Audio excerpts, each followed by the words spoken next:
देखिए, हमने तो लाल किला का नाम नहीं लिया, ठीक है। क्यों?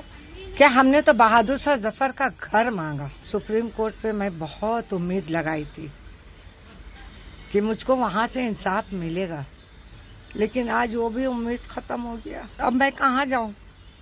भीख मांगू? बहादुर शाह जफर को बदनाम करूं? तो मुझे समझ नहीं आता कि हमारे साथ इतना अन्याय क्यों हो रहा है। मेरे लिए अन्याय है। एटलीस्ट वहाँ पे सुन सकते थे कि हमारा सोच क्या है, हम चाहते क्या है।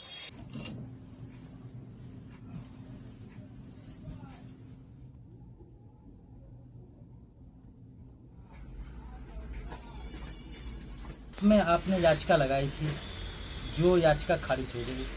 संजीव खन्ना जी का जो सुप्रीम कोर्ट का कहना है कि सिर्फ लाल किला क्यों और जो जगह है फतेहपुर सीकरी या और उस पर दावा क्यों नहीं किया, क्या कहेंगे? देखिए, हमने तो लाल किला का नाम नहीं लिया, ठीक है। क्यों? क्या हमने तो बहादुर शाह जफर का घर मांगा, और मुझको ये नहीं पता वो लाल किला है या फतेहपुर सीकरी है या जफर महल है। ये तो मुझको नहीं पता। मैंने तो घर मांगा, ये चीज तो सरकार जानती है। अब क्या करेंगे जब सुप्रीम कोर्ट तो सर्वोच्च न्यायालय है? इससे पहले आप दिल्ली हाई कोर्ट भी गए थे और सुप्रीम कोर्ट भी याचिका खारिज कर दिया। देखिए, हाई कोर्ट अगर खारिज कर दी तो कोई बात नहीं है, चलो भाई। सुप्रीम कोर्ट में हाँ, मेन तो है सुप्रीम कोर्ट, लेकिन सुप्रीम कोर्ट पे मैं बहुत उम्मीद लगाई थी कि मुझको वहां से इंसाफ मिलेगा, लेकिन आज वो भी उम्मीद खत्म हो गया। अब मैं कहाँ जाऊं? भीख मांगू? बहादुर शाह जफर को बदनाम करूं? आज बहादुर शाह जफर ने अपने वतन के लिए क्या नहीं किया। अपने औलाद को कुर्बान किया, वतन से बेवतन गए, तक तो ताज छीन गया, लेकिन अपने वतन से वो गद्दारी नहीं की तो मैं कैसे करती। हमारे पास भी ऑफर आया था, पेरिस से आया, आपका जेलम, पाकिस्तान में जेलम एक जगह है, वहाँ से लोग मदद करना चाहे, लेकिन हम कहा हम बहादुर शाह जफर को, उनकी कुर्बानी को हम नामेट होने नहीं देंगे। मैं अपना वतन छोड़कर नहीं जाऊंगी। तो एक उम्मीद थी सुप्रीम कोर्ट की, आज वो भी टूट गई। अब क्या करेंगे? देखते हैं।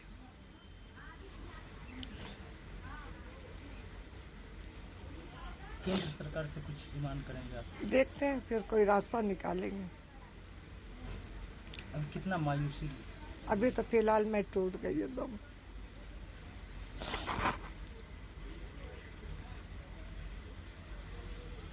मेरे बच्चे लोग भी उम्मीद लगाए थे कि अम्मी जीत जाएंगे तो हम लोग का भी तकदीर पलट जाएगा।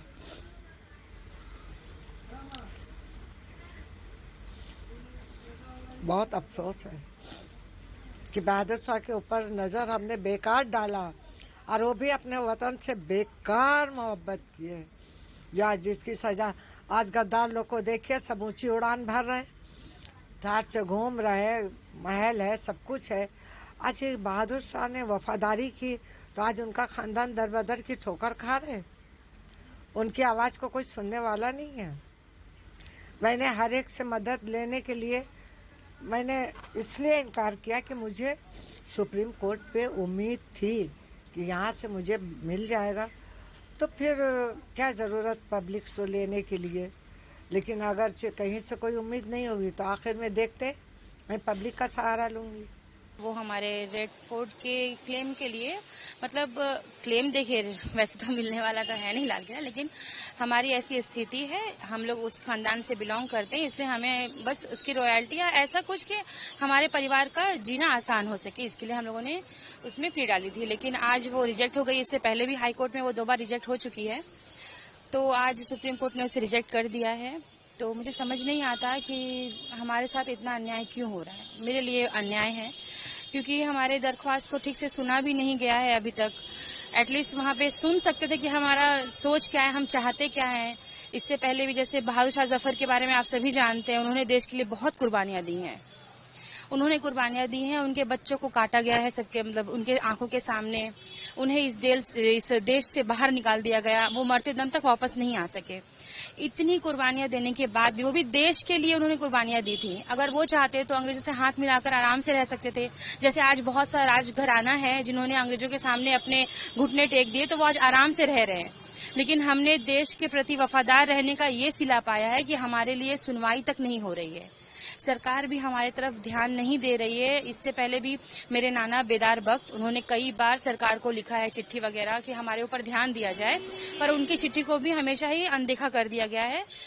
वो अपने लिए न्याय मांगते मांगते इस दुनिया से चले गए। उसके बाद सुल्ताना जी ने भी कई बार हेल्प मांगी है सरकार से, लेकिन हमारे ऊपर कभी ध्यान नहीं दिया गया है। आखिर में हमें कोर्ट का दरवाजा खटखटाना पड़ा अपने न्याय के लिए, लेकिन आज वहां से भी हमें नाराजगी मिल गई है। अब मुझे ये समझ में नहीं आता है कि हम इस देश में और कहाँ जाए, कहाँ पे न्याय मांगे। अंग्रेजों ने इतने जुल्म किए हमारे ऊपर, इसके बाद अब इस सरकार में भी अगर हमें न्याय नहीं दिया तो हम और कहाँ जाएंगे। मुझे ये बात की समझ नहीं आती है। इसके बाद मैम आप लोगों का नेक्स्ट मूव क्या होगा, क्या स्टेप इसके बाद? देखिए, इसके बाद मेरा नेक्स्ट मूव क्या है, ये तो भी मेरी दिमागी स्थिति ठीक नहीं है, प्लस मेरी नानी सुल्ताना बेगम जी की तबीयत भी बहुत अच्छी नहीं है। तो अभी आगे हम क्या करना चाहते हैं ये तो मुझे ठीक पता नहीं है, लेकिन हमारा फाइनेंशियल बैकग्राउंड इतना स्ट्रांग नहीं है कि मैं बार बार कोर्ट जा पाऊं।